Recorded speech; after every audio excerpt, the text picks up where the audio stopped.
Então, inicialmente, saudamos a todos os presentes e sobretudo aqueles que estão vindo pela primeira vez, possam receber as nossas vibrações, boas-vindas e possam sentir também a vibração da casa, a sintonia, o Espiritismo fala, através de observações técnicas, de análises profundas, ao tempo de Kardec, e nós temos quase 160 anos se passaram, né? Então, por isso que o Espiritismo é chamado de ciência, porque ele é uma ciência experimental, que Kardec e os seguidores, Chico Xavier até hoje, e a família espírita, os analistas, os estudiosos, eles observavam a repetição dos fenômenos. A repetição dos fenômenos, isso é ciência. Quando um cientista num laboratório faz uma reação química, ele de tanto fazer, vamos dizer, uma salta, uma água vai dar um outro composto, se ele misturar 1000 vezes, vai dar sempre aquele composto. Então ele pode escrever e afirmar que misturando aqueles dois componentes vai dar um terceiro. Então isto é fazer ciência. E o Espiritismo é a mesma coisa, né? O Espiritismo é a mesma coisa. Então, hoje nós escolhemos para o estudo da nossa conversa aqui, na nossa reunião, o dia 24 e o dia 25 estão se aproximando de dezembro. À medida que eles vão se aproximando, a humanidade toda, nós sentimos de uma forma mais intensa, de uma forma mais emocional, nós sentimos uma sensação diferente no nosso coração, às vezes uma tristeza, às vezes uma emoção, às vezes enfim, sentimentos diferentes. Por que será isso? Nós acreditamos que Jesus, na sua misericórdia infinita, e nós não temos ideia que Espírito é Jesus, nós não temos ideia da sua grandiosidade. Nós vamos falar aqui sobre ele, compilamos alguns autores. No início da trajetória dele, nós vamos ver que ele foi realmente enviado por Deus. Deus convocou Jesus para dizer como é que nós devemos viver em uma época de barbarismo, de violência, as coisas injustas, as coisas, muitos sofrimentos provocados por nós mesmos, pelos homens, eram de assumir um caráter até inacreditável. Matar uma pessoa era uma coisa comum, ela cita, ela escorra, olho por olho, de Kardec e Moisés falou que poderia ser feito, deveria ser feito. E Jesus veio e modificou completamente. Então, para a gente ter uma ideia, vou começar lendo que nós acreditamos que uma pessoa esteve com Jesus diretamente, descreveu, era uma pessoa muito culta na época de Jesus. Ele foi pedir a ele para curar a filha dele, ele era um senador, Emanuel. No livro Adão Mil Anos, todos mundo sabe disso. Então ele esteve face a face com Jesus, ele esteve perto de Jesus e não conseguiu dialogar, porque o envolvimento espiritual do Mestre, a sua influência vibratória, a sua influência, a sua excelência moral sobre Emanuel, que era um espírito, apesar de ser ela senador, mas tinha alguns valores, mas ele não aguentou e quase que não pôde falar palavra nenhuma.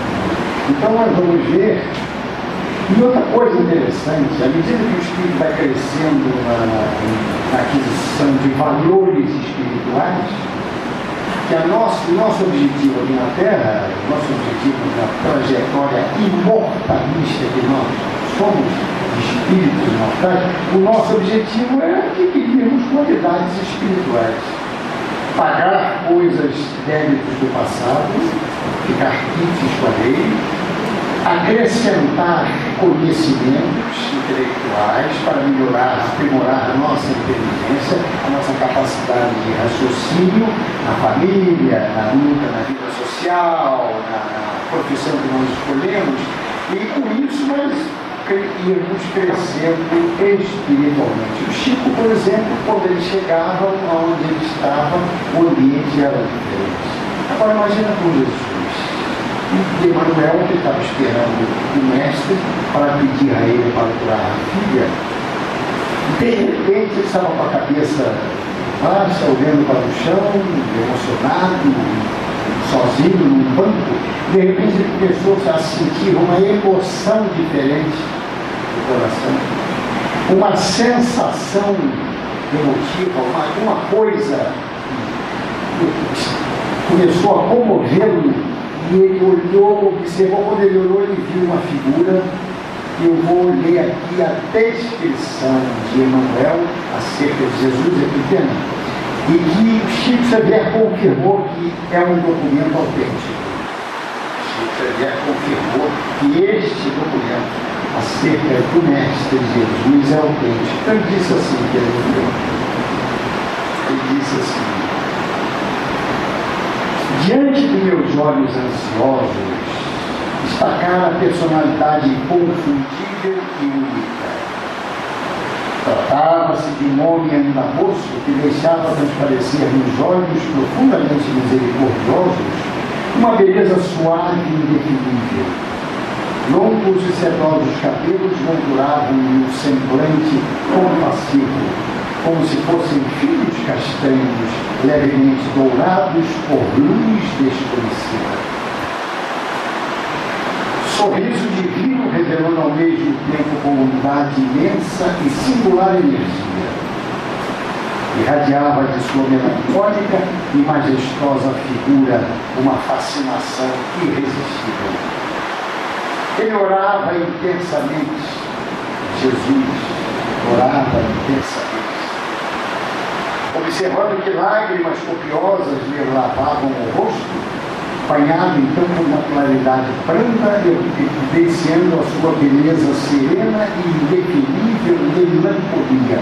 Isso está em trechos que o autor colocou no livro, e o que quiser saber mais detalhes está em Há 2000 anos, e é um romance de Emmanuel, psicografado por Chico Xavier. Lá está essa cara.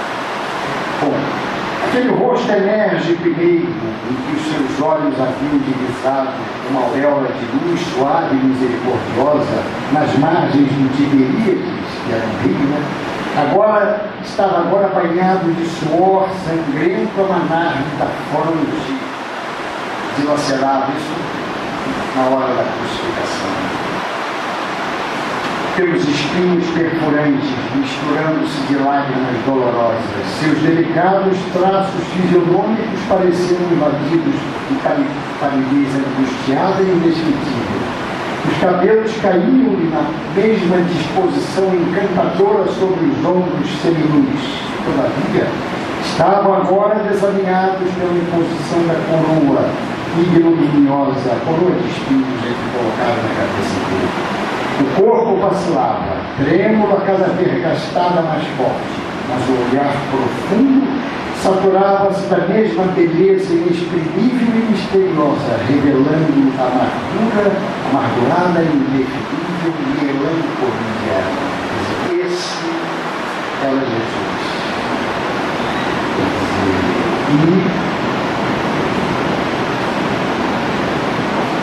E Emmanuel fala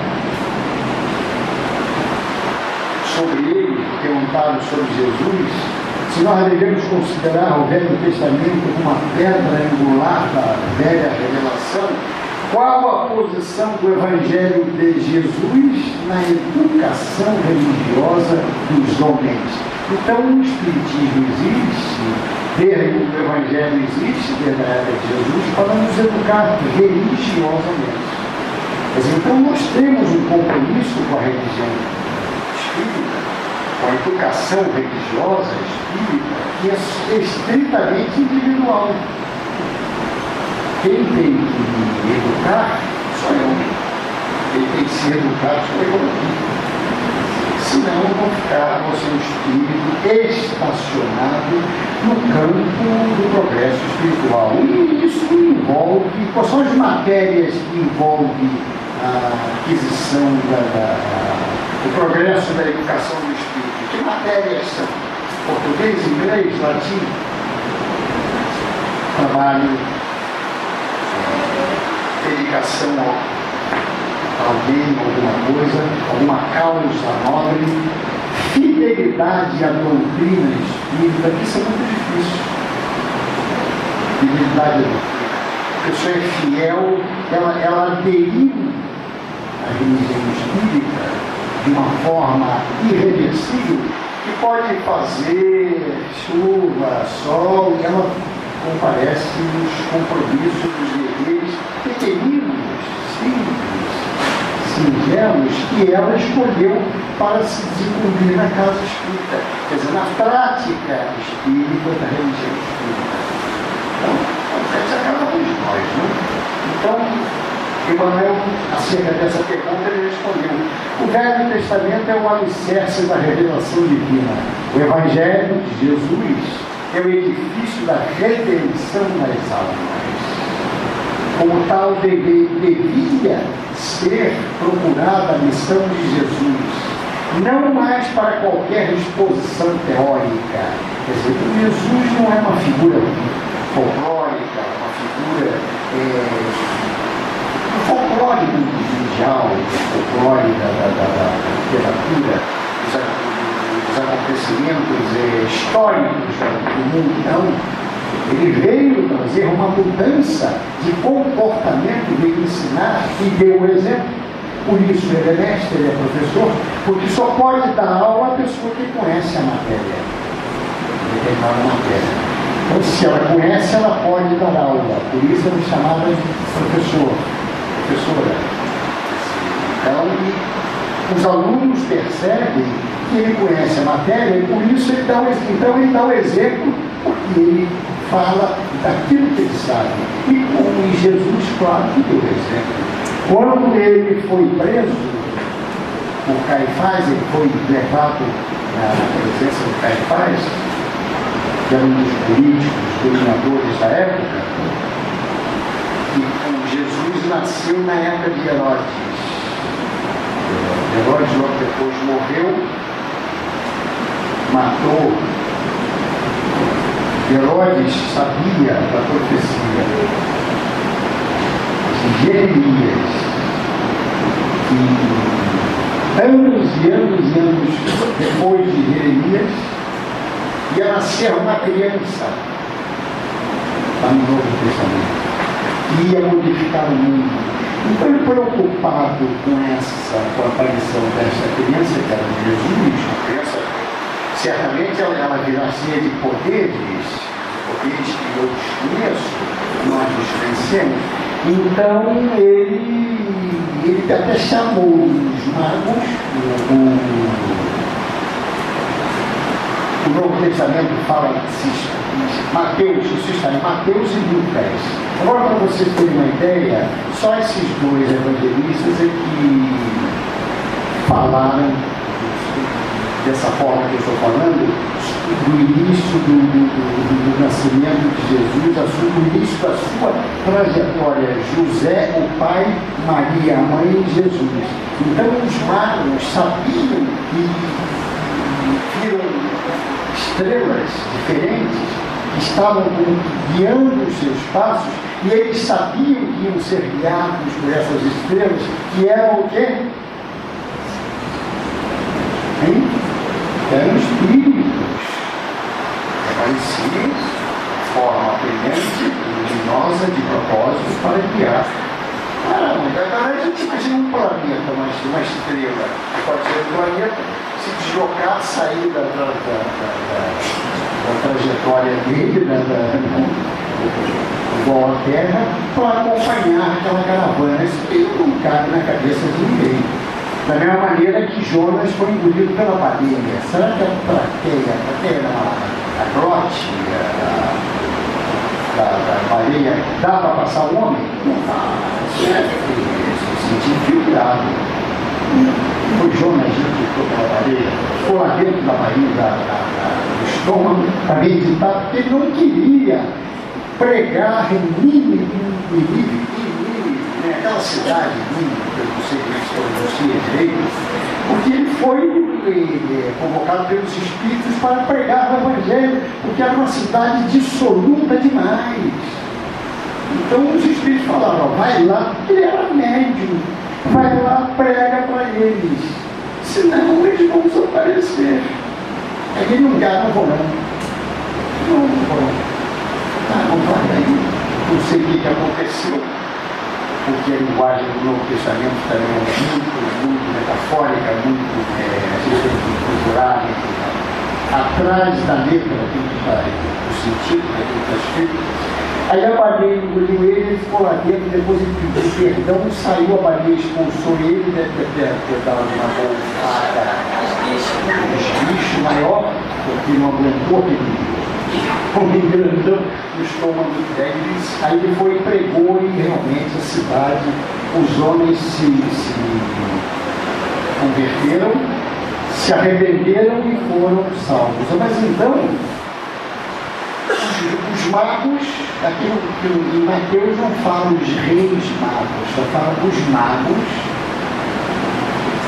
foram até onde estava Jesus, que já tinha nascido na manjedoura, em Belém, né? Em Belém, onde estava Maria e estava José.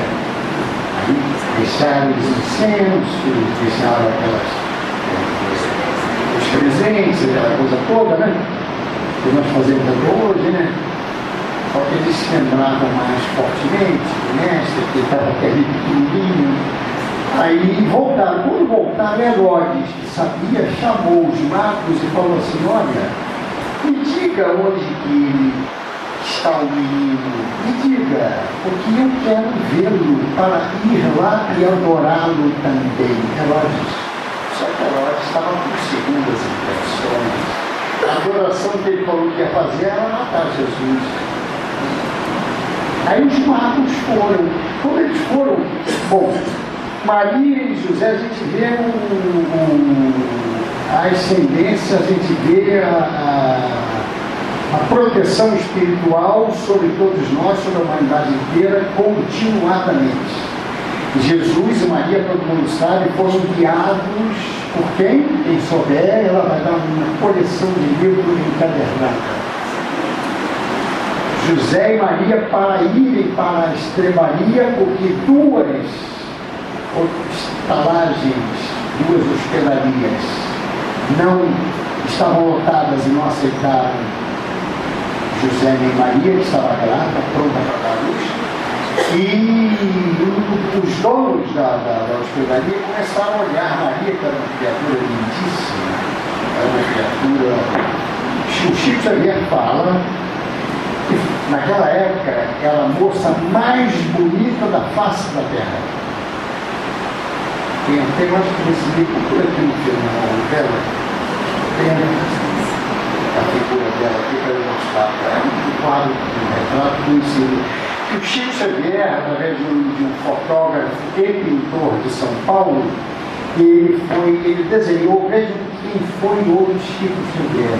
Quem foi Chico Xavier? Ele desenhou Maria, mostrou para esse fotógrafo, o fotógrafo foi desenhando, foi fotografando, desenhava, fotografava, levava para o Chico, e quando o Chico, ele fez isso 20 vezes, mais ou menos, fotógrafo de São Paulo. Quando ele chegou exatamente como era a Maria, Chico falou, é esta que está aí, pode parar. Aí ele coloriu com tinta óleo, e está aqui. Então, e os estalajadeiros começaram a olhar com olhares esquisitos para cima de Maria, e por isso os espíritos, olha aqui, esta daqui, Maria de outra Maria de outra. Veja a beleza desta, da mãe de Jesus. Não podia ser diferente. Isso é. Então, Chico, pode parar por aqui, que é uma dessa. E se a gente cobrir aqui, Jesus. E Emmanuel fala, e os biógrafos falam mais Emmanuel, que Maria era extremamente parecida, Jesus era extremamente parecido com Maria, com a mãe. Então, Herodes chamou os magos e disse que queria adorá-lo também. Aí, quando Maria e José, um pouquinho antes, quando Maria e José foram para a estrebaria, foi um espírito que falou para José. Zacarias, que era um espírito também, que estava comandando, estava ali protegendo a caravanazinha, e ele se ajoelhou depois da segunda estalagem, a segunda pousada, e ela não pôde ficar porque não tinha lugar. Então já era de madrugada, então o espírito de Zacarias, o pessoal chama de anjo, Zacarias, era um espírito superior, se ajoelhou na terra, fez uma prece e pediu orientação a Deus. Ouviu uma voz, que não é mediúnico, nós algumas vezes observamos em grau muito menor. Então ouviu uma voz e falou assim: leva eles para a estrebaria. Por isso que Maria e José foram para a estrebaria, e Jesus nasceu e ela colocou ele no coxo, na manjedoura. Então nós não tínhamos lugar para oferecer a Jesus para ele ficar. Quem sabe uma parte de nós aqui estava lá? Olhe lá. Podíamos estar lá. Podemos ter assistido a conspiração. Podemos ter participado. Então, não houve uma intervenção espiritual. Mas a de Jesus, vocês podem falar. E nós também temos. O livro dos Espíritos fala que nós temos uma ação de quarta. A pessoa vem às vezes uma vez ao centro espírita, faz prece, pede ajuda, pede seus espíritos, aos patronos, Chico, doutor Vizinho, a pessoa sai daqui, o panorama da vida dela melhora no dia seguinte. Por quê? Porque ela melhorou os pensamentos dela. Porque tudo, a questão é mudar o pensamento. Eu vou estar bem, não tem aquela música que fala que a moça achava graça não ter o que comer. Amélia. Tem alguma Amélia aqui? Tem algumas Amélias aqui, né? Poxa, você não tem o que comer.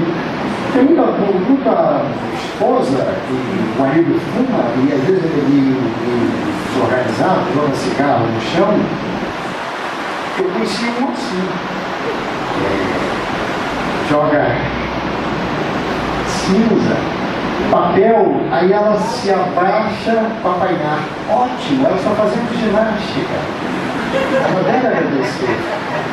Ela vai pegar a vassoura, vai varrer as pipas de cigarro. Ótimo. Ela deve agradecer ao marido. Meu Deus, agradeço meu marido que joga cigarro todo dia no chão e por isso eu estou fazendo ginástica, eu estou mais elegante. Mas eu conheci por assim. A sogra perguntou-se, morava numa casa muito grande no terreno imenso. A sogra ia morar com ele e perguntou se podia levar uns cachorros. Ele pode, ele está filmado. Fala baixinho, se envolve, fala bacana.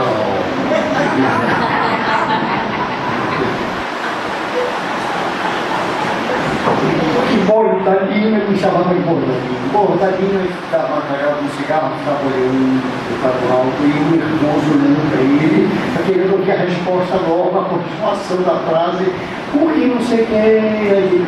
da outra para cá. Aí um dia eu estava conversando com ele na casa dele, um gato pulou, que a sogra levou, ele disse que a sogra podia levar os cachorros para a casa dele, que ela ia morar com ele, né? Aí ele, povo dali, no dia seguinte, parou um caminhão com 71 cachorros. Ela era da Suípa. Aí ele falou assim, aí ele falou, povo dali, depois daquele dia, a minha casa passou a ser o inferno dos homens e o paraíso dos cachorros. Realmente eu estava conversando. Aí ele estava sentado, pulou um gato, eu estava conversando com ele, de repente pulou um gato, pá, no colo dele, ele só fez assim. O gato foi caindo, o gato foi caindo? Não, foi miando, e subiu, desapareceu e ele continuou. Aí jogava cigarro no canto da sala, eu olhei o canto da sala, cheio de guima de cigarro, e na frente dele um cinzeiro novinho, limpinho. Mas ele está certo, eu acho que está certo. Tanto o cachorro, tanto o gato, tanto uma fermentina danada. Ele vai se preocupar em botar a cinza do cigarro no cinzeiro, não, qualquer lugar, ele está certo. Aí os magos foram, o Espírito falou, olha, não volta, não fala com Herodes aonde eles estão, porque ele quer matá-lo. Vai para o Egito por outro caminho. Aí os magos foram, segunda intervenção espiritual. Jesus já tinha nascido. Aí foram para o Egito e ficaram escondidos lá. Quando Herodes soube daquilo, o que ele fez? Ele matou todas as crianças que tinham 2 anos para lá. Uma delas podia ser Jesus, então ele mandou matar. O louco de raiva, né? Se você pudesse mudar o ritmo das coisas, pudesse impedir a chegada de Jesus. Aí depois,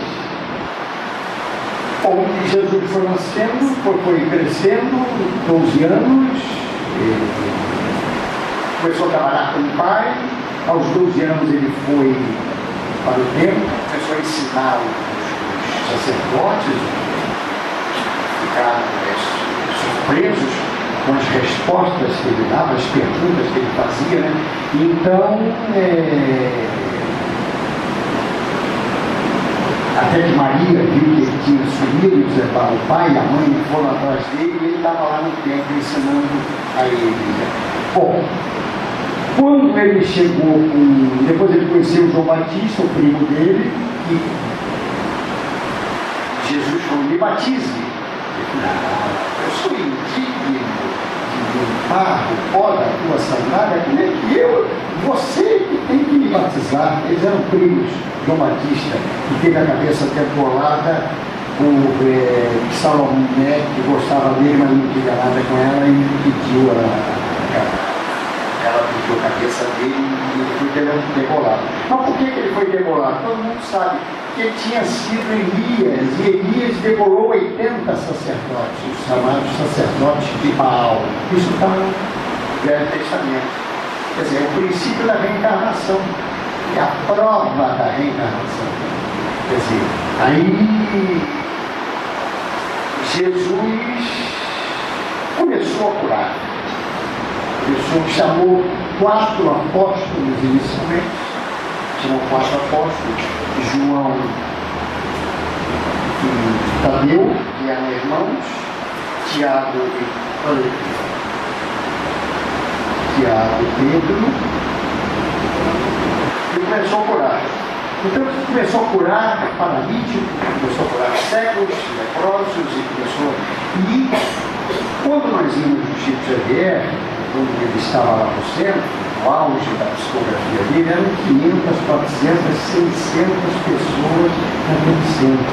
Agora imagina ao lado de Jesus quantas pessoas, e fazia tudo isso. Jesus curava todos que pediam.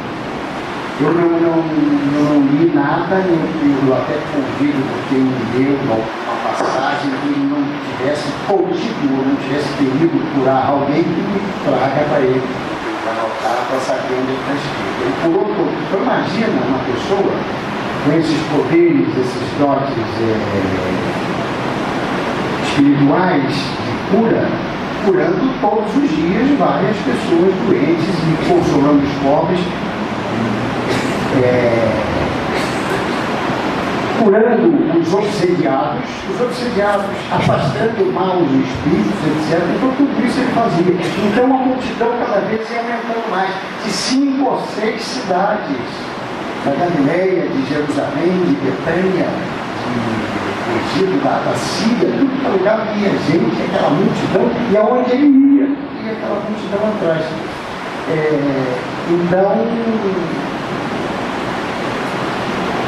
ele subiu ao monte e foi a primeira manifestação depois das curas, os primeiros ensinamentos falados assim para a multidão. A multiplicação dos peixes e dos pães, no livro da Bíblia fala, para 5.000 pessoas. 5.000 pessoas que estavam lá, e ele multiplicou 5 pães e 3 peixes, ou ao contrário, 5 peixes e 3 pães, ele multiplicou e deu de comer para 5.000 pessoas. E ainda sobraram sacos que ele mandou encher e colocar no jogo fora, para levar para casa para comer e depois. Quer dizer, então agora, o interessante é o seguinte, o Sermão da Montanha ele é uma passagem altamente consoladora do Evangelho, mas também indicação de conduta. Isso que é importante pensar. Porque ele fala que se nós tivermos determinadas atitudes diante da aflição, nós vamos ser consolados, mas nós teremos que ter uma atitude para recebermos a consolação. Quer dizer, então é uma indicação de conduta, de posicionamento. Então, e olha que Mateus, ele listou 111 indicações de Jesus no Sermão da Montanha. São 111, se nós somarmos. E Lucas, mais tarde, listou 33 só. Então Mateus foi o que mais falou tudo acerca do Sermão da Montanha, em que Jesus começa dizendo o seguinte. A primeira frase, aliás, que Jesus falou, e João Batista também falou, anos antes, qual foi? A primeira frase, o primeiro ensinamento de Jesus e de João Batista, que foram iguais, se acertarem, ela vai na outra coleção. Qual foi? Vocês já ouviram aqui várias vezes. Não.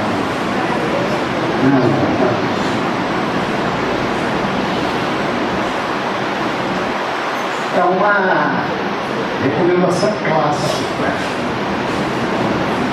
para todos nós. Arrependei-vos, porque o reino de Deus é chegado.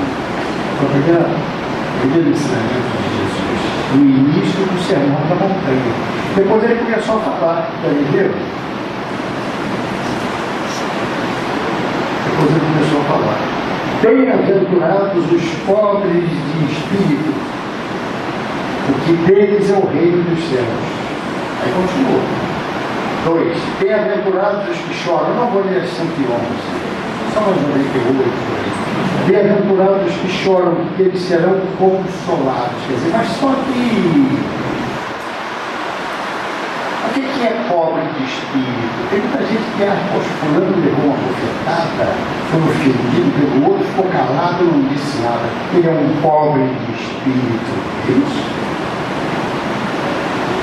O outro que acha que é outro sobroso, até tem um caso verdadeiro, espírita, e era muito bom, trabalhador, e era fora de série no seu espírita. Porém, ele não levava desaforo para casa. Uma desavença, numa rixa qualquer, ele dava o troco e não queria saber. Então ele era conhecido por isso. Quando ele desencarnou, ele chegou nas portas do céu, entre aspas, aí o espírito que estava recebendo, conhecia logo, falou assim: vem cá, você não era aqui e não levava desaforo para casa? E claro, eu era, eu não levava desaforo para casa. Então pode voltar, reencarna de novo, mais uma reencarnação. Quando você levar desaforo para casa, você entra, você volta que você vai entrar. Quer dizer, então Jesus, por exemplo, Quando ele foi preso por Caifás, ele foi levado na presença de Caifás, um dos empregados, que Jesus começou a dizer o que ele fazia. Não, eu curo. Eu estou fazendo bem. Tanto que a gente, duas vezes ou mais, ele teve uma indignação justa. Existe a indignação justa, né? Ele chamou Herodes de raposa. Herodes, aquela raposa, e os fariseus que chamou raça de víboras, chamou de cobras, de serpentes. Jesus chamou. Como João Batista também chamou, é o primo dele. Então, mas é uma indignação justa. A gente não vai ficar xingando os outros porque eles nos ofenderam, eles não usaram o Evangelho para nós. Então, pelo Evangelho, eu tenho razões para ofender, para dar o troco. Não, é diferente completamente. Mas Jesus foi enérgico. Quando ele expulsou os vendilhões do templo, estavam fazendo comércio no templo, ele expulsou de uma forma enérgica. Jamais ele usou o chicote, ele teria usado o chicote. Seria uma atitude indigna da posição e da figura de Jesus. Quer dizer, então, meus amigos, ele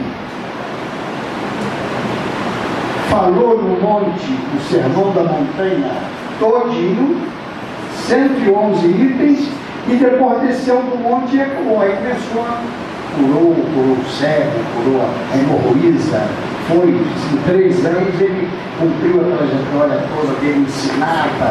Foi para as bodas de Caná, que foi depois segundo Mateus, foi depois do Sermão da Montanha. Couvinho, aquela coisa toda, isso é detalhe, se correndo depois, o importante é a essência daquilo que ele fez. Então, meus amigos, trazendo para... É muito difícil realmente, porque o Espiritismo é um consolador redimido, é o Evangelho redimido. Quer dizer, então nós que somos espíritas, nós somos olhados como cristãos. Então, quando o Jorge está passando lá na rua, na sua moto, você tem moto, Jorge? Já teve. Quando ele passava na moto, aí algum discípulo dele dizia: lá vai Jorge, o espírita. Né? Quando velhinha, aí o carro dela para o trabalho, olha a velhinha espírita, ela dormiu bebia, agora está dormindo. Então, é uma responsabilidade, né? Então, vamos ver o que Emmanuel fala. Agora, nós precisamos ter mediunidade espetacular, nós precisamos fazer curas fantásticas, nós precisamos ter demonstrações artificiais e falsas de uma conduta que não é verdadeira. Nós temos necessidade de fazer isso. Olha o que Emmanuel fala. É comum perguntarmos em que lugar, essa também é uma pergunta interessante que eu transfiro para todos vocês, em que lugar estaria o Senhor esperando por nós, agora, hoje, a fim de que lhe venhamos a executar os desígnios? Onde ele estaria? Essa pergunta é uma pegadinha. Onde Jesus estaria agora esperando por nós? Para nós executarmos, cumprirmos os desígnios, as informações, os ensinamentos dele, aonde é que nós estaremos? Agora, Vega Centauro tem uma resposta muito boa. Jesus está no próximo. Dica, trabalho a fazer, uma emoção a colocar no peito, o próximo, para ajudar o próximo, olha aqui. No entanto, a resposta será sempre a mais simples, de certo que eles nos aguardam com o curso precisamente onde nós achamos, onde nos achamos. Então, eu moro em Uberaba, freguesia, 170, bloco 2, apartamento 104. Quer dizer, lá eu tenho uma mulher, tenho meia dúzia de filhos, mas eles não moram comigo, só dois estão morando comigo. Então, eles são os meus próximos, os vizinhos do meu próximo. Outro dia, vários vizinhos, são 59 vizinhos. Eu tenho a obrigação de procurar testemunhar isso que eu falo aqui, que eu leio, que eu digo, e que é um evangelho de Jesus via Espiritismo. Então é no lugar que eu estou que eu tenho a obrigação de testemunhar com o mestre. Aqui, eu não falo.